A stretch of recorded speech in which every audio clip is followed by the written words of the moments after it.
देखिएगा कि हेरिडिटी में है द ट्रांसमिशन ऑफ करेक्टर और traits from the parents to the offsprings. तो पेरेंट्स से ऑफस्प्रिंग्स में, ऑफस्प्रिंग्स का क्या मतलब होता है, पेरेंट्स से जो अगली वाली जनरेशन है उसको हम ऑफस्प्रिंग बोल देते हैं। तो पेरेंट्स से ऑफस्प्रिंग में जो करेक्टरिस्टिक्स या फिर बायोलॉजिकल टर्म्स में करेक्टरिस्टिक को हम ट्रेड्स भी बोल देते हैं। तो करेक्टरिस्टिक्स जो एक जनरेशन से दूसरी जनरेशन में ट्रांसफ़र होती हैं, जैसे जो फादर की आदत है वही उनके बच्चे की आदत रहेगी, जो ग्रैंडफादर की आदत है वही फादर की आदत होगी। तो ये इस तरीके से जो करेक्टरिस्टिक्स एक जनरेशन से दूसरे जनरेशन में ट्रांसफ़र होती है, इसी को हम बोल देते हैं heredity. Two parents, a male and a female, are involved in sexual reproduction. The sexually produced sex cells or gametes. The male gamete called sperm and female gamete called ovum. तो male gamete को sperm बोलते हैं, female gamete को ovum बोलते हैं। Sperm and ovum fuses with each other and form a zygote which gradually develops into a young one. This young one is known as offspring. तो sperm और ovum जो है उन दोनों के कॉम्बिनेशन से एक जाइगोट बनता है, और जाइगोट धीरे धीरे धीरे धीरे with due course of time develop होकर वो एक नए ऑर्गेनिज्म का रूप ले लेता है।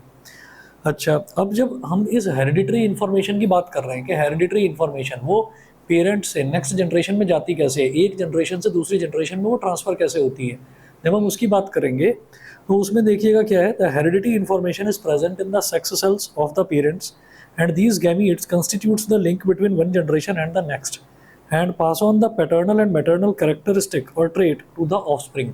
तो जब हेरिडिटरी इन्फॉर्मेशन की बात करते हैं तो हेरिडिटरी इन्फॉर्मेशन रहती कहाँ पर है?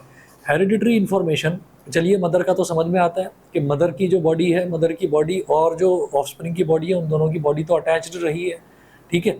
लेकिन अगर ये कहें कि फादर की इन्फॉर्मेशन कैसे पहुँच रही है, तो फादर के जो गैमीट्स हैं, फादर के गैमीट्स में जो क्रोमोसोम्स होते हैं, वो जो क्रोमोसोम है वो थ्रेड जैसे स्ट्रक्चर होते हैं, बिल्कुल बारीक बारीक। उन स्ट्रक्चर्स के अंदर सारी की सारी इन्फॉर्मेशन होती है कि किसी के बाल कैसे होंगे, किसी का चेहरे की शेप कैसी होगी, है ना, और किसी का जो है हाइट कम रहेगी या हाइट ज़्यादा रहेगी। तो ये जितनी भी इन्फॉर्मेशन है, ये नमस्ते, ये हेरिडिटरी इन्फॉर्मेशन जो है ये गैमीट्स के फॉर्म में ये सारी की सारी स्टोर रहेगी और वो एक जनरेशन से दूसरे जनरेशन में ट्रांसफ़र होती रहती है। अच्छा, the differences between the character और traits among the individual of a species is called variation. तो हम ये कहते हैं कि जो करेक्टरिस्टिक में जो डिफरेंसेस होते हैं, डिफरेंसेस ये हैं कि जैसे मान लीजिए हमने ये कहा कि मेन जो डिफरेंस है ना, जो ज़्यादातर दिखाई देता है वो इसका दिखाई देता है। उसका एक एग्जांपल है, जो कान होते हैं ना, तो इसके जो ईयर लोब्स हैं जिसमें कुंडल या बाली वगैरह जो पहनी जाती है, तो ये जो है जनरली फ्री होते हैं। ये 97-98% लोगों के ये जो ईयर लोब्स हैं ये फ्री होते हैं। लेकिन कुछ ये देखा गया कि भाई एक जनरेशन आई, फिर उस जनरेशन के बच्चे पैदा हुए, यानी कि दूसरी जनरेशन आई, फिर उन बच्चों के बच्चे हुए, फिर उन बच्चों के बच्चे हुए, तो मतलब धीरे धीरे जनरेशन बाई जनरेशन पैदा होती जा रही है। और जब जनरेशन बाई जनरेशन नई नई जनरेशन पैदा होती जा रही है, तब अचानक से देखने में आया कि किसी एक उस जनरेशन में, नई जनरेशन में किसी एक बच्चे के जो ये ईयर लोब्स है ये चिपके हुए थे यहाँ पर, ठीक है। तो अब ये चिपके हुए का मतलब, तो फिर अब आप पुरानी जनरेशन में जाएं कि अच्छा शायद मदर के या फादर के चिपके हुए होंगे, नहीं जी, मदर और फादर के तो फ्री ईयर लोब्स है। अच्छा, इनके ग्रैंडफादर के, अच्छा मदर के ग्रैंडफादर के, फादर के ग्रैंडफादर के, ठीक है, मैटरनल ग्रैंडफादर, नाना नानी, कहीं ना कहीं से किसी ना किसी के तो कहीं कहीं पर चिपके हुए नहीं थे, सबके फ्री ही थे। तो फिर ये वेरिएशन कैसे आया? तो ये होता है कि जब भी कभी, मतलब ये चीज़ आजकल प्रिडोमिनेंट है, हो सकता है आने वाले टाइम में कोई और चीज़ प्रिडोमिनेंटली दिखाई दे। प्रिडोमिनेंटली मतलब आजकल दिखाई दे रही है ये चीज़, तो हो सकता है कि आने वाले समय में ये अटैच्ड फ्री ईयर लोब्स वाला चक्कर ख़त्म हो जाए। ऐसा हो जाए कि भाई 5, 6, 7 जनरेशन में कहीं किसी एक जनरेशन की 6 उंगलियाँ होंगी, ठीक है, होती हैं, आपने देखा है 6 उंगलियाँ होंगी। तो 6 उंगलियाँ होंगी, कई कई किसी किसी केस में होता है भाई 2 हार्ट होते हैं, सुना है कि नहीं? 2 हार्ट होते हैं किसी किसी केस में, किसी के पास 2 हार्ट्स हैं।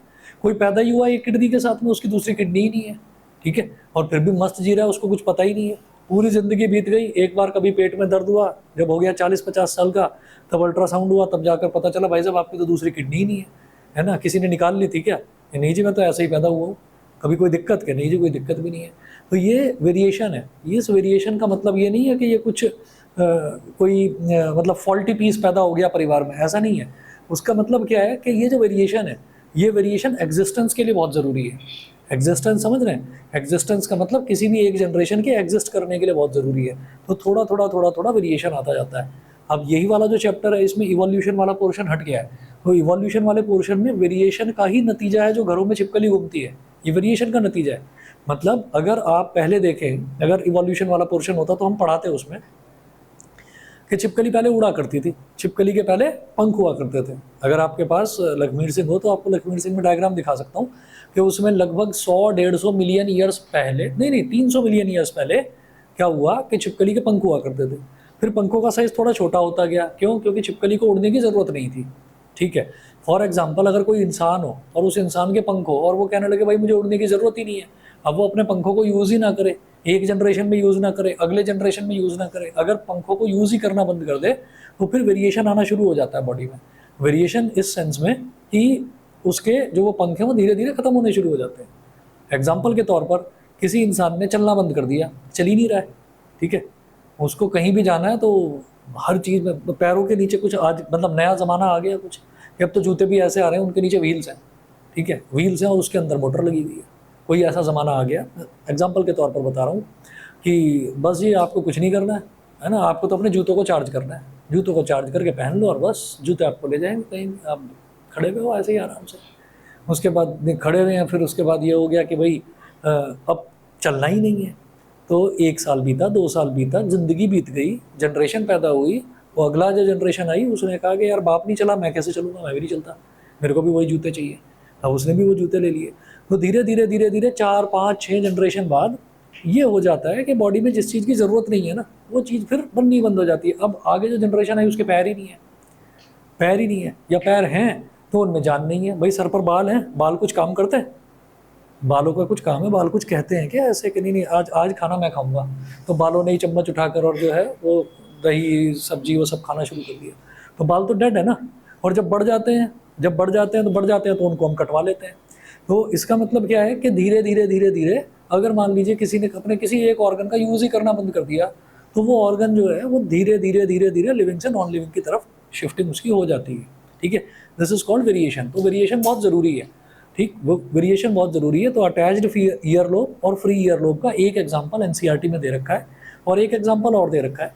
वो क्या है वेरिएशन का, कि वेरिएशन एग्जिस्टेंस के लिए कैसे ज़रूरी है। तो इंसानों पर वेरिएशन अगर किसी को स्टडी करनी है, किसी साइंटिस्ट को स्टडी करनी है तो वो नहीं कर सकता, इंसानों पर स्टडी नहीं कर सकता। कैसे कि भाई ये मेल है, ये फीमेल है, इन दोनों की शादी हो गई, इनके बच्चे होंगे, अब मैं इनकी कैरेक्टरिस्टिक स्टडी करना चाहता हूँ। भाई कैरेक्टरिस्टिक स्टडी करने में 20-22 साल लग जाएंगे, ठीक है। क्यों? मैं ये देखना चाहता हूँ कि इसकी जो मूंछ पर बाल आ रहा है ना वो घुंघराला बाल है, घूमता हुआ आ रहा है बाल, इसके बच्चे के घुंघराला बाल आएगा या नहीं आएगा, ठीक है। तो अब ये है कि भाई ठीक है, तो 20 साल तो इंतज़ार करना पड़ेगा जब तक उसकी दाढ़ी मूंछ आ जाए, ठीक। फिर ये कि नहीं आया नहीं, वेरिएशन हो गया, ठीक है। अब अगली जनरेशन में देखते हैं, अगली जनरेशन में स्ट्रेट बाल आता है या मुड़ा हुआ बाल आता है, तो अगली जनरेशन में फिर और 20 साल लग गए। तो इतने में जो साइंटिस्ट स्टडी कर रहा था वो बूढ़ा होकर वो मर गया, ठीक है। तो कहानी ये है कि स्टडी करने के लिए आपको या तो प्लांट्स चाहिए और या फिर आपको एनिमल्स चाहिए जिनका लाइफ स्पैन थोड़ा सा कम हो। तो एक्सपेरिमेंट करा गया चूहों पर, तो चूहों को पकड़ा और ये कहा गया कि भाई चूहे इकट्ठे करते हैं और चूहिया इकट्ठी करते हैं, ठीक है, और ये देखते हैं कि इनके बच्चे कैसे पैदा होते हैं। तो देखा कि भाई जैसा चूहा है या जैसी चूहिया है वैसे ही बच्चे पैदा हो रहे हैं। तो फिर क्या करा कि नहीं अब इस जनरेशन को पकड़ो, इस जनरेशन की सबकी पूंछ काट दो, सबकी पूंछ काट दी, ठीक है। अब पूंछ काट दी तो अगली जनरेशन देखी कि भाई अब अगला चूहा या अगली चूहिया देखेंगे वो कैसी पैदा होती है, सबकी पूंछ थी। ये यार ये तो गड़बड़ हो गया। फिर लेकिन साइंटिस्ट ने हार नहीं मानी, साइंटिस्ट ने कहा इस जनरेशन की भी पूंछ काट दो, उसकी भी सबकी पूंछ काट दी। तो 1 जनरेशन, 2 जनरेशन, 3 जनरेशन, 4 जनरेशन, और ये सब कुछ उसको लगभग 8-10 जनरेशन देखने में 2-4 महीने का टाइम लगा बस, क्योंकि चूहे की लाइफ साइकिल इतनी होती है, फटाफट पैदा हो जाता है, फटाफट मर भी जाता है, ठीक है। तो क्या हुआ कि वो 5, 6 या 10, 12 जनरेशन बाद ये देखा गया कि अब जो चूहे आ रहे हैं अब उनकी पूंछ ही नहीं है। तो इसका मतलब क्या हुआ कि एक्सटर्नली जो आप वेरिएशन कर रहे थे, जो उनकी पूंछ काट रहे थे, अब वो बाय डिफ़ॉल्ट जीन्स में इंक्लूड हो गया, जीन्स में वो चीज़ कोड हो गई कि भाई अब जो है उसकी पूंछ होगी ही नहीं, उसकी पूंछ होगी ही नहीं, समझ गया ना। तो वेरिएशन बहुत ज़रूरी है। अगर वेरिएशन ना हो तो जो अंधा है उसका बच्चा अंधा ही पैदा होगा, ठीक है ना, जो बहरा है उसका बच्चा बहरा ही पैदा होगा। तो वेरिएशन बहुत ज़रूरी है। क्यों ज़रूरी है? वो सर्वाइवल के लिए ज़रूरी है। बाई चांस किसी एक इंसान की अगर आंखें चली गई या किसी एक इंसान के सुनने की शक्ति चली गई तो उसकी तो अगली जनरेशन ख़त्म हो जाएगी ना, तो सुन ही नहीं सकते। वो तो ये कहेगा कि भाई अब तो मेरे को तो मरने का ही फ़ायदा है, क्योंकि मेरे तो बच्चे भी नहीं हो सकते, तो अब तो जिंदा रहने का फ़ायदा क्या है।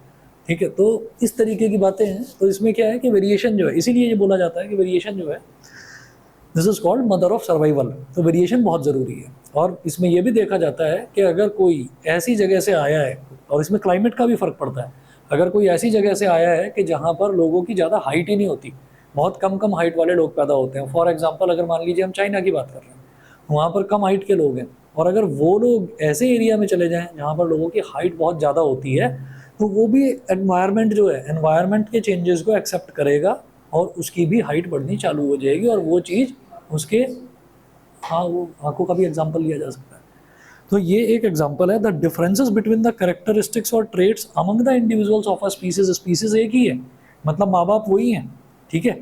बच्चा जो है उसके अंदर भी उन्हीं के जीन्स हैं, लेकिन उसने कुछ वेरिएशंस एक्सेप्ट करे अपनी बॉडी में, और वो जो वेरिएशन एक्सेप्ट करे उनको बायोलॉजिकली भी वेरिएशन ही बोला जाता है। वेरिएशन मतलब चेंजेस, ठीक है, और वो बहुत ज़रूरी होते हैं। The offspring are never a true copy of the parents due to variations. तो ऑफस्प्रिंग जो है वो कभी भी अपने पेरेंट्स की ट्रू कॉपी नहीं होते। कोई कह सकता है कि हाँ भाई थोड़ा बहुत तुम अपने फादर जैसे दिखते हो या अपने मदर जैसे दिखते हो, ठीक है, लेकिन कोई कह दे कि नहीं भाई वो जो है अमरेंद्र बाहुबली का बेटा वो महेंद्र बाहुबली ही होगा, और उसके सामने आकर कटप्पा भी पहचान जाएगा, हथियार छोड़ देगा कि अरे भाई बाहुबली है ना। तो ऐसे नहीं होता कि आपकी शक्ल भी वैसी है, बाल भी वैसे, हाइट वाइट सब कुछ बिल्कुल वैसी है, तो एग्जैक्टली ट्रू कॉपी नहीं होता कभी भी कोई। अब उसके बाद accumulation of variation. The reproduction of an organism produces variations. The variation produced in an organism during successive generation get accumulated in the organism. The significance of the variation shows up only if it continues to be inherited by offspring for several generations. The great advantage of variation of a species is that it increases the chances of its survival in a changing environment. In a changing environment, तो ये उसके survival के chances बढ़ा देता है इन अ changing environment, ठीक है। तो कई बार आजकल जो है, आजकल वेरिएशन बॉडी में बहुत ज़्यादा लोगों के बढ़ चुकी है, ठीक है।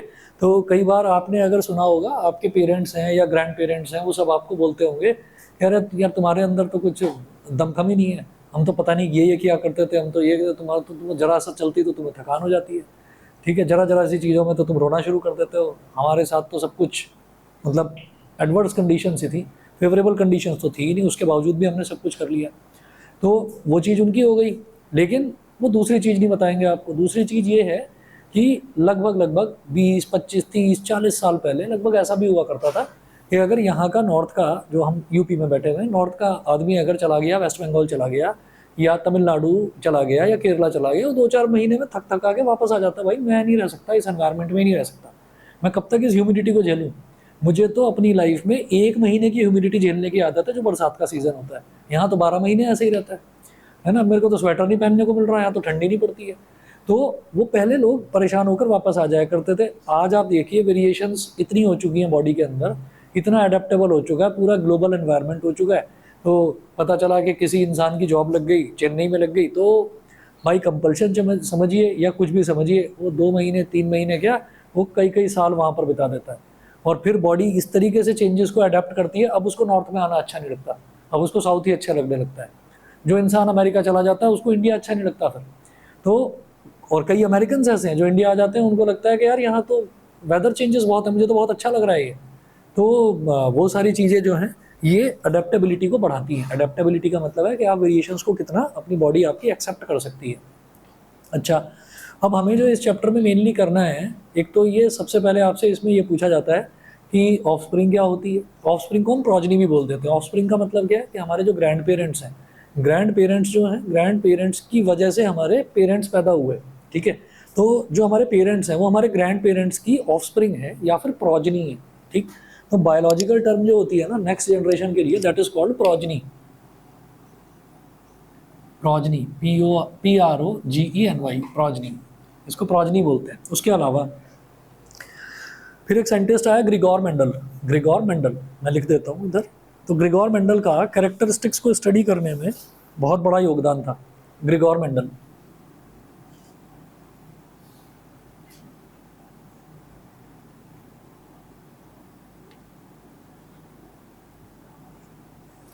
Grigor Mendel. तो ग्रिगोर मेंडल ने क्या करा, ग्रिगोर मेंडल ने ऐसे तो बहुत सारी जनरेशन्स के बारे में स्टडी करा, लेकिन अब हमें उतना एडवांस बायोलॉजी थोड़ी पढ़ना है, कोई डॉक्टर थोड़ी बनने वाले हैं। हमें क्या करना है, हमें यहाँ पर बस 2 या 3 जनरेशन पढ़नी है। तो हम सबसे पहले ये देखेंगे कि पेरेंटल जनरेशन क्या होती है। पेरेंटल जनरेशन के बाद हम ये देखेंगे कि पेरेंटल जनरेशन यानी कि पेरेंट्स के क्रॉस के बाद, क्रॉस का मतलब क्या है कि फ्यूजन ऑफ गैमीट्स के बाद मदर का गैमीट हुआ और फादर का गैमीट हुआ, उन दोनों के कॉम्बिनेशन से जो ऑफस्प्रिंग पैदा हुई या फिर जो प्रोजनी पैदा हुई, उनके करेक्टरिस्टिक्स कैसे होंगे। ठीक है, हमें एक तो ये देखना है और फिर ये देखना है कि वो जो ऑफस्प्रिंग पैदा हुई उनके अगर गैमीट्स का फ्यूज़न हो जाए तो उनकी ऑफस्प्रिंग कैसी पैदा होगी। हम 3 जनरेशन देखेंगे। अब ग्रिगोर मेंडल ने सबसे पहले वाली जनरेशन को बोल दिया पेरेंटल जनरेशन।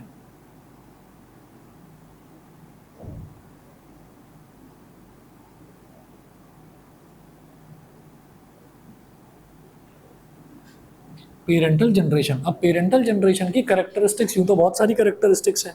हम अगर ये देखेंगे क्रोमोसोम कितने होते हैं बॉडी के अंदर,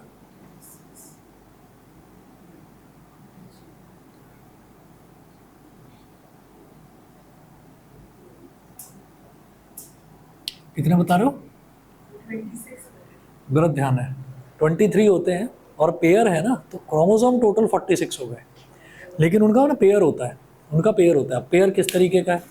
पेयर इस तरीके का है कि अगर मान लीजिए हमारे बाल बड़े घुंघराले हैं, गोल गोल गोल गोल बाल घूम रहे हैं, करली हेयर्स, तो हमने ये कहा कि एक हेयर की कैटेगरी होगी करली हेयर और एक हेयर की कैटेगरी होगी स्ट्रेट हेयर, सीधे हेयर। ठीक है, तो इसका मतलब ये है कि अगर हमारे करली हेयर हैं तो हमारी बॉडी के अंदर करली हेयर वाला जीन्स है और वो जीन्स जो है वो डोमिनेट कर रहा है। डोमिनेट करने का मतलब ये है कि 2 दोस्त हैं, अब 2 दोस्त कहीं पर फंस गए, किसी ऐसी जगह पर फंस गए जहाँ पर उनको कहीं कोई हेल्प नहीं मिल रही है। अब उनको ये है कि हमें इस जगह से निकलना है। ठीक है, मान लीजिए कोई अनजान आइलैंड है, वहाँ पर फंस गए 2 दोस्त। ठीक है, अब एक दोस्त तो जरा जरा सी बातों पर घबरा रहा है। ठीक है, अरे भाई यार यहाँ तो बहुत दिक्कत हो रही है, भाई मेरे तो पेट में दर्द हो रहा है, मैं क्या करूँ, है ना, और यहाँ से वहाँ तक जाने में तो बहुत टाइम लगेगा, ये तो बहुत दूर है। दूसरा दोस्त कहता है तू शांति रख, चल जैसा जैसा मैं कह रहा हूँ वैसा वैसा कर। तो दूसरे दोस्त ने क्या करा, डोमिनेटिंगली डिसीजन लिया। दूसरे दोस्त ने ये कहा भाई जैसा मैं कह रहा हूँ तू वैसा कर, तू टेंशन मत ले, ठीक है, बस तू साथ रह मेरे। क्यों? क्योंकि उसके अंदर भी एक कमी है, जो डोमिनेटिंग है उसके अंदर भी एक कमी है, अकेले डरता है, वो अकेले डरता है। लेकिन अगर कोई साथ में है तो वो शेर है, फिर कोई दिक्कत नहीं है। और साथ वाला चाहे कुछ ना करे, साथ वाला बस बस भाई तू रह इधर, तू रह इधर, तू टेंशन मत ले, यहाँ से तो मैं निकाल दूंगा तेरे को पार, बस तू साथ में रह। तो ये एक एग्जाम्पल हो गया डोमिनेटिंग ट्रेट का और रिसेसिव ट्रेट का। 2 तरीके की ट्रेट्स हैं। कभी भी कोई जीन जो है अकेला एग्जिस्ट नहीं करता बॉडी में। अगर किसी के बाल घुंघराले दिखाई दे रहे हैं तो उसकी बॉडी के अंदर स्ट्रेट हेयर वाला जीन भी पड़ा हुआ होगा। अब वो जो स्ट्रेट हेयर वाला जीन है वो रिसेसिव जीन है। रिसेसिव जीन है, रिसेसिव का मतलब है कि शांत पड़ा हुआ है, वो कुछ कर नहीं रहा है, वो बस उसका साथ दे रहा है। वो डोमिनेटिंग वाले को कह रहा है या करली हेयर वाले को कह रहा है कि भाई ठीक है तू कर काम, तू कम कर। वो काम कर रहा है तो इसका मतलब उसकी प्रेजेंस दिखाई दे रही है।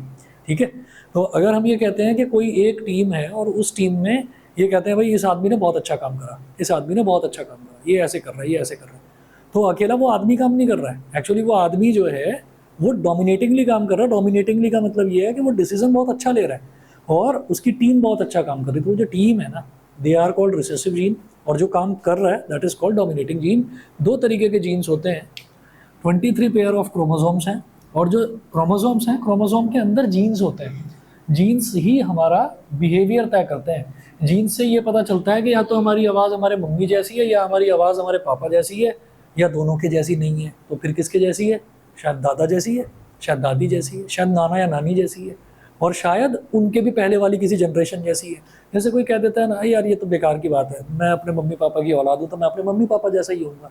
तो इस चीज़ को इसने गलत साबित करा कि भाई ज़रूरी नहीं है तुम अपने मम्मी पापा जैसे हो, तुम्हारे मम्मी पापा दोनों गोरे हैं, तुम तो काले हो, है ना। तो फिर भाई मम्मी पापा दोनों गोरे हैं और तुम काले हो, तो ये कहाँ से हो गया? काले कहाँ से हो गए? भाई दादाजी काले थे, ठीक है, तो वहाँ से अब तुम काले हो गए।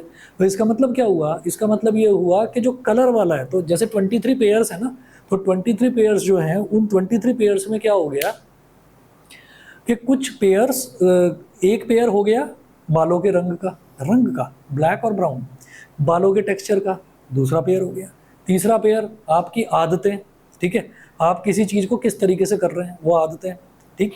एग्रेसिव नेचर, कोई एकदम एग्रेसिवली काम करता है, जरा सी बात पर भड़क गया, मैं देख लूँगा ये गुस्सा है ना, और कोई ये है कि कोई बात नहीं छोड़, कोई बात नहीं, कोई ऐसा भी है। तो ये बहुत सारे ना, बहुत सारी कैरेक्टरिस्टिक्स होती हैं बायोलॉजिकली जो जीन्स के अंदर कोडेड होती हैं। तो वो जो कैरेक्टरिस्टिक्स हैं, उन कैरेक्टरिस्टिक्स को ही ट्रेट्स कहा जाता है, TRAITS, ट्रेट्स कहा जाता है। तो ऐसी एक ट्रेट ग्रिगोर मेंडल ने ले ली और स्टडी करा। उसने कहा कि चलिए हम ये देखते हैं कि कोई इंसान लंबा दिखता है या छोटा दिखता है।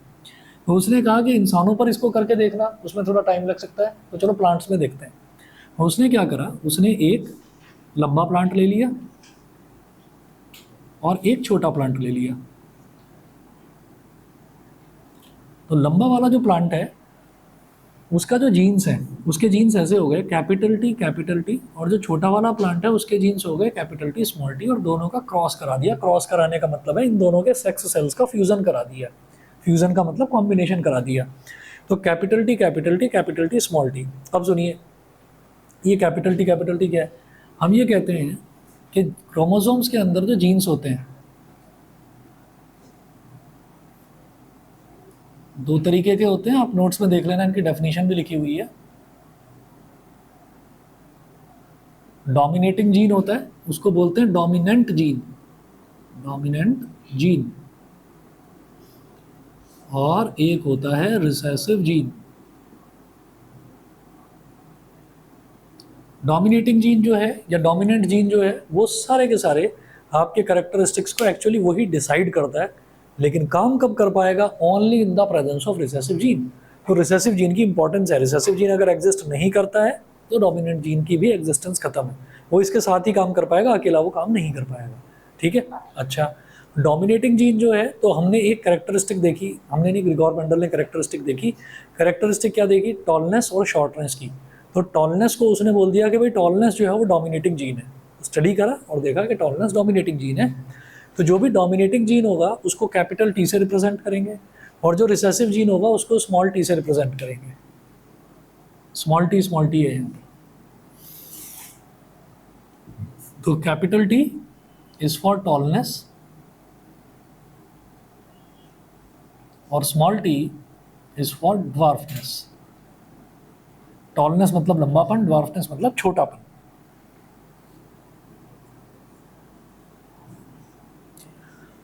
तो उसने पी प्लांट को लिया था, यानी कि मटर के पौधे को लिया था। ठीक है, हम एग्जांपल ह्यूमन बींग्स में भी अप्लाई कर सकते हैं, ह्यूमन बींग्स में अप्लाई होता है ये।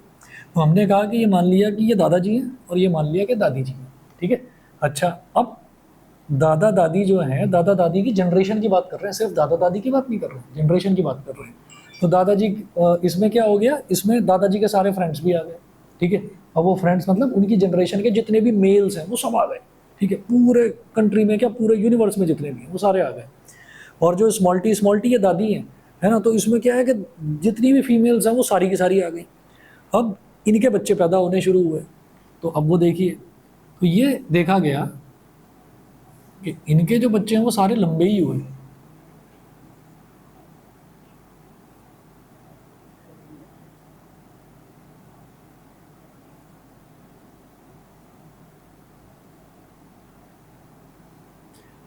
ये लंबे हुए, सारे ही लंबे हुए, कोई छोटा पैदा ही नहीं हुआ। तो इसका मतलब ये, अरे भाई कोई दादी पर गया ही नहीं, सारे दादा पर चले गए। तो कहने के लिए तो सब ये ऐसे ही कह देते हैं, भाई तो दादा पर गया है, ये तो दादी पर गया है ना। लेकिन इसके पीछे की साइंस क्या है? साइंस ये है, इसको कहते हैं, ये पेरेंटल जनरेशन है, इन दोनों का क्रॉस करवा रहे हैं, तो इसको कहते हैं पेरेंटल क्रॉस।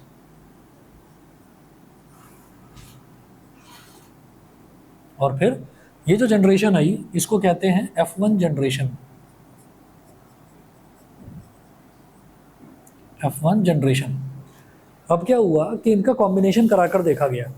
तो कॉम्बिनेशन जो है वो अलग अलग तरीके से हो सकता है। कॉम्बिनेशन तो हमारे हाथ में नहीं है, कॉम्बिनेशन तो हमारे हाथ में नहीं है भाई। कोई भी जीन किसी भी जीन के साथ कंबाइन कर सकता है, उसको जीन्स मिल रहे हैं, कोई भी जीन्स किसी भी जीन्स के साथ में कंबाइन कर सकता है। ठीक है, तो अब क्या है कि भाई जीन्स अवेलेबल कितने थे? तो भाई मेल के पास तो 2 जीन थे। ठीक है, 2 ही होते हैं हर ह्यूमन बीइंग के पास, किसी भी एक कैरेक्टरिस्टिक के 2 जीन होंगे, यानी कि एक पेयर होगा। ठीक है, हम हाइट की बात कर रहे हैं, तो ऐसे ही बालों का रंग, चेहरे का रंग, चेहरे की शेप, नाक की शेप, उंगलियां कैसी होंगी, पैर कैसे होंगे, तो वो सारी की सारी कैरेक्टरिस्टिक्स उसमें रहती हैं। तो अब हमने कहा कि भाई टॉलनेस की बात कर रहे हैं, तो चलो हमने क्या करा, इधर तो रख दिया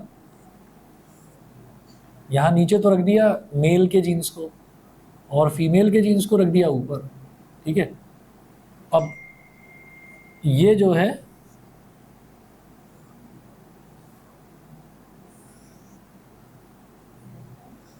अब ये तो क्रिएटर के हाथ में है कि भाई कौन सा जीन कहाँ कंबाइन कर जाए। तो हमने ये कहा कि ये देखिएगा स्प्लिट हो गया, ठीक है। तो कैसे कंबाइन हुए होंगे, तो ये जो मेल के जीन्स हैं ये स्प्लिट हो गए कैपिटल टी, ऐसे ही फीमेल के जीन्स भी स्प्लिट हो गए capital small T, small T. ये इसके साथ कंबाइन कर सकता है, ठीक है जी। मतलब फीमेल का ये जीन मिल गया, मेल का ये जीन मिल गया, ये कंबाइन कर गया capital T small T. Male का ये, फीमेल का ये, capital T small T. Male का ये, फीमेल का ये, capital T small T. Male का ये, फीमेल का ये, कैपिटल टी स्मॉल टी। तो सारे ही जीन्स कैसे हो गए, सारे ही जीन्स एक ही तरीके का कॉम्बिनेशन बन रहा है capital T small T. Capital T small T का मतलब क्या है, dominating recessive, dominating recessive, dominating recessive.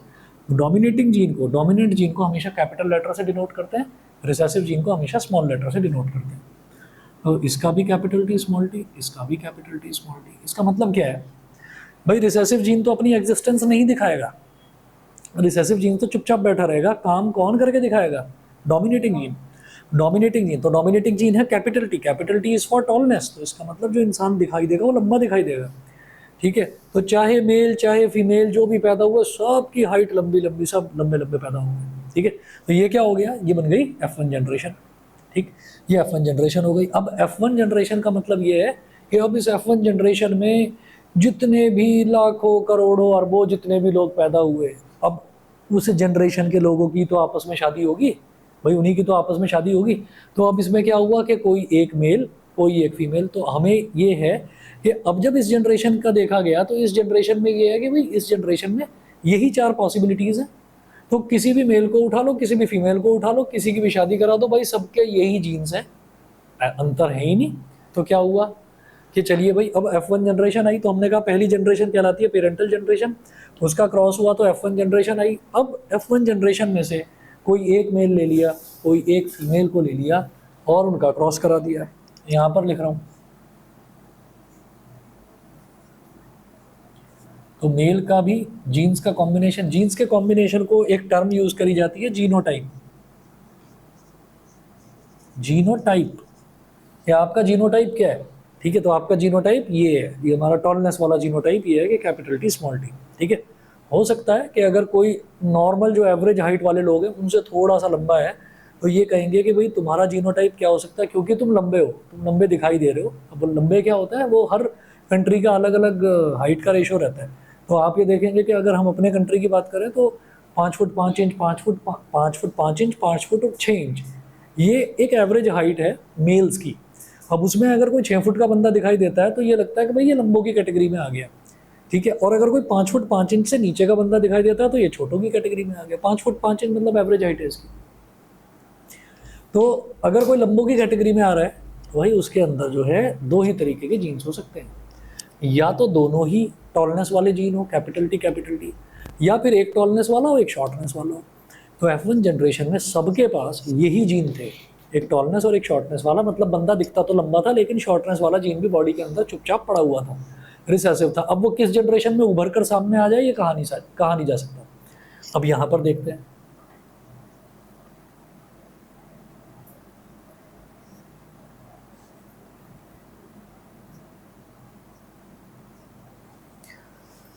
यहाँ पर देखते हैं। तो यहाँ पर ये हुआ कि भाई मेल और फीमेल, ठीक है, गैमीट्स का फ्यूजन करा दिया गया, गैमीट्स का फ्यूजन कराया तो 4 तरीके की पॉसिबिलिटीज नजर आ रही हैं।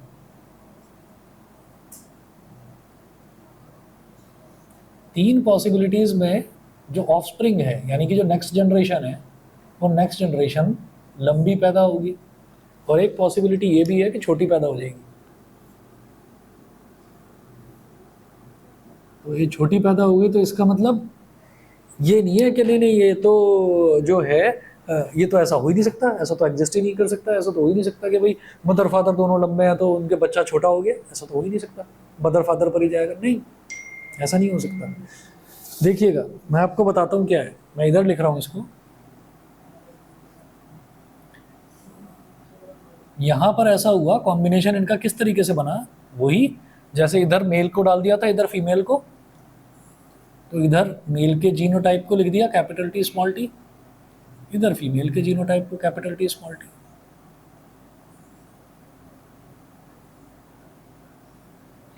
तो कैपिटल टी स्मॉल टी ये स्प्लिट करके लिख दिया ना, जीन्स को फैलाकर स्प्लिट करके लिख दिया। ऐसे इधर फीमेल के जीन को भी अलग अलग करके लिख दिया। ये इससे कंबाइन कर गया तो क्या हो गया, कैपिटल टी कैपिटल टी। ये इससे कंबाइन कर गया तो क्या बन गया, कैपिटल टी स्मॉल टी।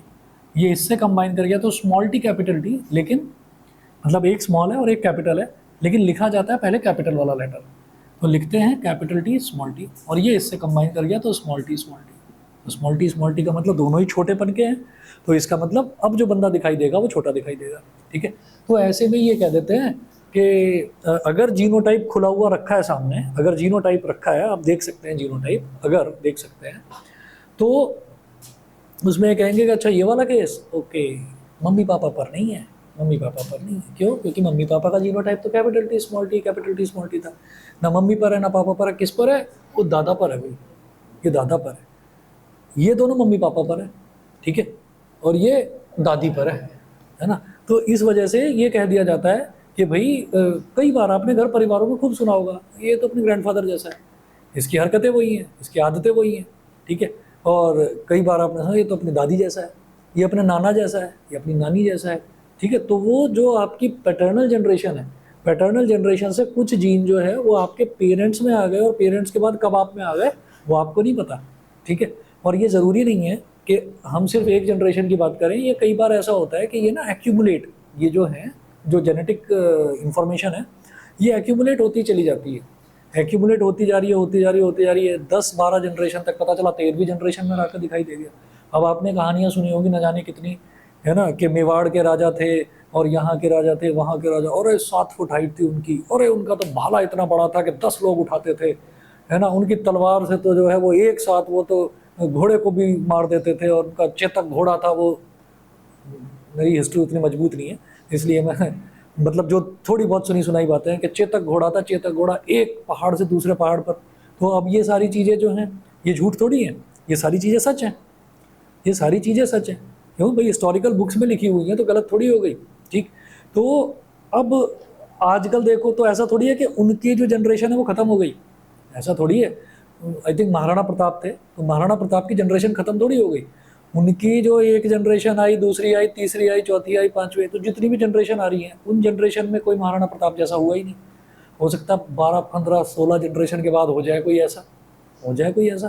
तो जो जीन्स हैं वो जीन्स तो कास्केड हो रहे हैं ना, कास्केड मतलब ट्रांसफ़र होते जा रहे हैं, ठीक है। तो ये नहीं कहा जा सकता कि कब कौन सी चीज़, कब कौन सी, क्योंकि ये सब कुछ क्रिएटर के हाथ में है, हमारे हाथ में नहीं है कि जीन्स का किस तरीके से कॉम्बिनेशन हो जाए, ठीक है। चलिए जी, तो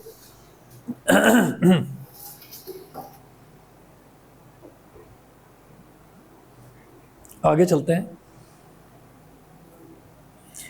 तो ये एक तरीके की कैरेक्टरिस्टिक हुई, इसको कहते हैं मोनोहाइब्रिड इनहेरिटेंस।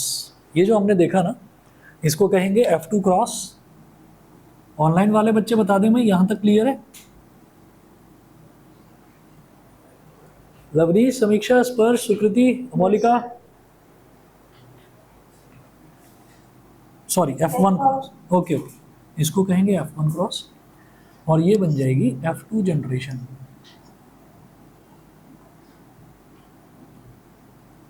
F2 generation. अच्छा जी, अब इसमें एक चीज़ देखी जाती है, जो ये है ना, इसमें आपसे ये पूछा जाता है कि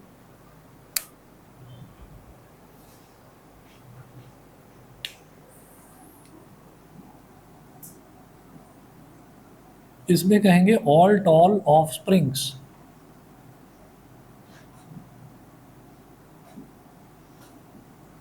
ऑल टॉल ऑफस्प्रिंग्स, ठीक है। और जब F2 जनरेशन की बात करेंगे तो F2 जनरेशन में हम ये कहेंगे कि जीनोटाइपिक रेशो, ऐसे लिखेंगे जीनो टाइपिक रेशो। तो जो जीनोटाइप है उसका रेशो क्या है? जीनोटाइप मतलब जीन्स का कॉम्बिनेशन, उसको बोलते हैं जीनोटाइप। तो जीनोटाइप बोला जाता है जीन्स के कॉम्बिनेशन को। तो हम ये कहेंगे कैपिटल टी है, एक तो ये वाला जीन दिखाई दे रहा है।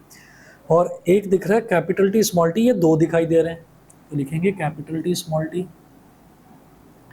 और फिर स्मॉल टी ये तीन दिखाई दे रहे हैं, सॉरी एक दिखाई दे रहे हैं, तो ये एक दिखाई दे रहे हैं, तो कैपिटल टी कितना है एक, तो लिखेंगे one, small T capital T small T कितना है दो, तो लिखेंगे टू, और स्मॉल टी कितना है एक है, तो इसको लिखेंगे one, 1:2:1। This is called genotypic ratio. ठीक है, ये जीनोटाइप्स का रेशो आपस में इतना होगा। उसके बाद नेक्स्ट लिखेंगे फिनोटाइपिक रेशो।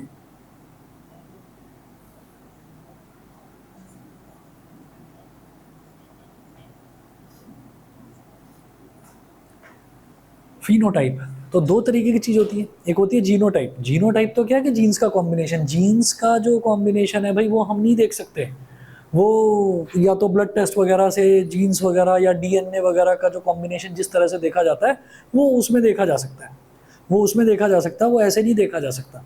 ठीक है, अच्छा तो वो तो बायोलॉजिकल लेबोरेटरी में वो चीज़ देखी जा सकती है, लेकिन फिनोटाइप जो आपको सामने दिखाई दे रहा है, जो आपको सामने दिखाई दे रहा है कि भाई कोई शरीफ है या कोई बदमाश है ना, तो वो उसका फिनोटाइप है कि वो सामने से दिखाई कैसा दे रहा है। ठीक है, तो कोई छोटा है या कोई लंबा है, तो लंबा है तो दैट फिनोटाइप का मतलब क्या है टॉल। ठीक है, जो आपकी करेक्टरिस्टिक है, ब्राउन कलर के हेयर हैं, ब्राउन कलर के हेयर है तो ये आपका फिनोटाइप है, ब्लैक कलर के हेयर है तो ये आपका फिनोटाइप, मतलब आप दिख कैसे रहे हो।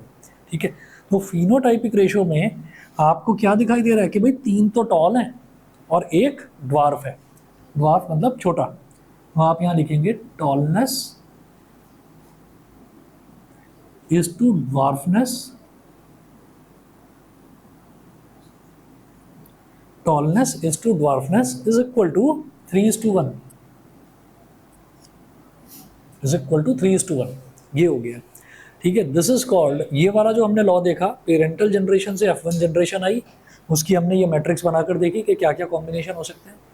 फिर F1 जनरेशन से F2 जनरेशन आई, वो कैसे आई वो हमने यहाँ पर देखा कि किस तरीके से मेल वाला है उसको हमने ऐसे स्प्लिट करके लिख दिया, फीमेल के जीन्स उसको ऐसे स्प्लिट करके रख दिया।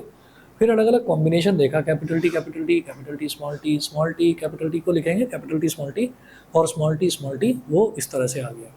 तो ये हमारा हुआ। उसके बाद एक दूसरा आता है, दूसरा होता है डाई हाइब्रिड इनहेरिटेंस। ये सारा मिटा रहा हूँ मैं, ये सारी चीज़ ना स्टेप बाय स्टेप नोट्स में भी दे रखी है। ठीक है, समझना जरूरी था, शायद समझ गए होंगे सभी बच्चे। ठीक है, आगे देखते हैं।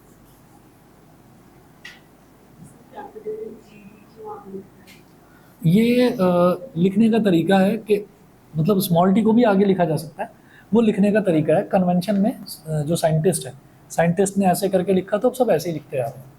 उन्होंने कहा कि वो मिसमैच नहीं होना चाहिए, तो जैसा बता देते हैं ना कि आपको इस तरीके से लिखना है तो ऐसे ही लिखना।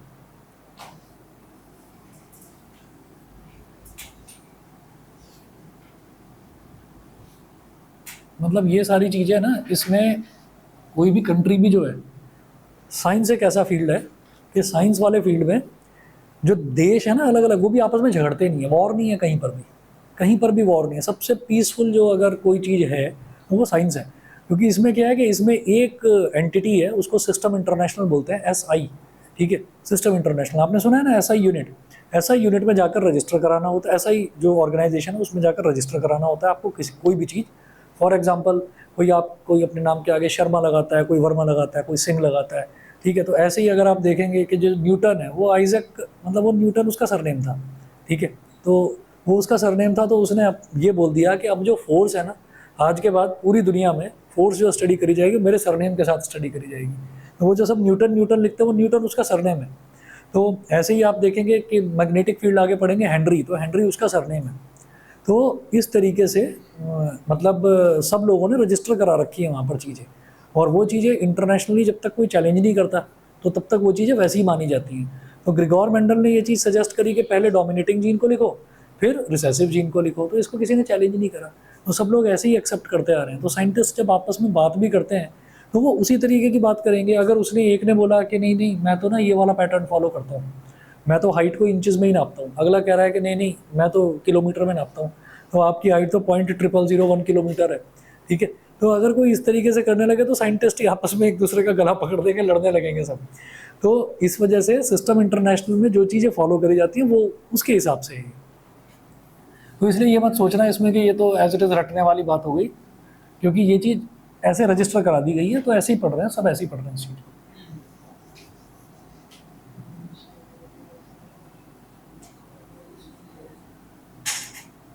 आइंस्टीन ठीक था इसमें, आइंस्टीन ठीक था साइंटिस्ट। आइंस्टीन ने कहीं अपना नाम लगाया नहीं, कहीं नहीं लगाया। मास को लेकर, एनर्जी को लेकर, स्पीड ऑफ लाइट को लेकर इतनी थ्योरी है आइंस्टीन की, कहीं अपना नाम नहीं लगाया। रामानुजन ने कहीं ये नहीं कहा कि आप मतलब जो ट्रिग्नोमेट्री की थ्योरी है वो रामानुजन की देन है। उसने कहीं नहीं कहा कि भाई आप इसको रामानुजन है ना, पाइथागोरस थ्योरम है।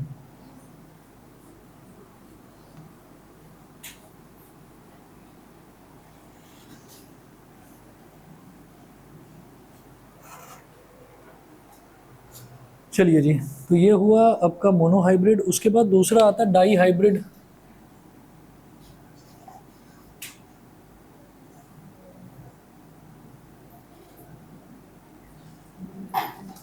Law of inheritance.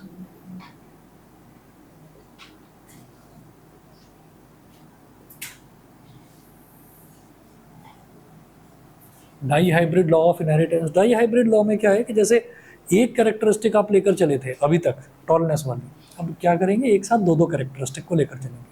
तो एक साथ जैसे दो दो कैरेक्टरिस्टिक को लेकर चलना है, तो ग्रिगोर मेंडल ने क्या करा कि अगेन वो मटर के पौधों को ही उसने लेकर चला, वो तो उसने कहा कि मैं उसके सीड्स लेकर चल रहा हूँ। तो उसने बात करी कि मैं एक साथ कौन सी दो कैरेक्टरिस्टिक को लेकर चलूंगा, एक तो शेप को और एक कलर को। और जो शेप है उसने कहा जो राउंड है, राउंड को बोलेंगे कैपिटल आर, क्योंकि ये डोमिनेटिंग है कि राउंड, बिल्कुल राउंड शेप का सीड जो होगा। और एक होगा थोड़ा सिकुड़ा हुआ जिस पर थोड़ी झुर्रियाँ पड़ी हुई होंगी, तो उसको उसने बोल दिया रिंकल्ड। दैट इज रिप्रेजेंट, उसको डब्ल्यू से नहीं बोलेंगे क्योंकि वो राउंड का था ठीक उल्टा है, तो उसको रिंकल्ड मतलब स्मॉल आर बोल दिया उसके जीनोटाइप को। अब जो कलर है, कलर उसने कहा कि एक येलो हो सकता है, और येलो का जो ठीक अपोजिट है उसको उसने बोल दिया ग्रीन है। तो येलो को रिप्रेजेंट कर दिया कैपिटल वाई से, तो ग्रीन को रिप्रेजेंट कर दिया स्मॉल वाई से। ठीक है, तो इसको डिटेल में फिर नेक्स्ट क्लास में देख लेंगे।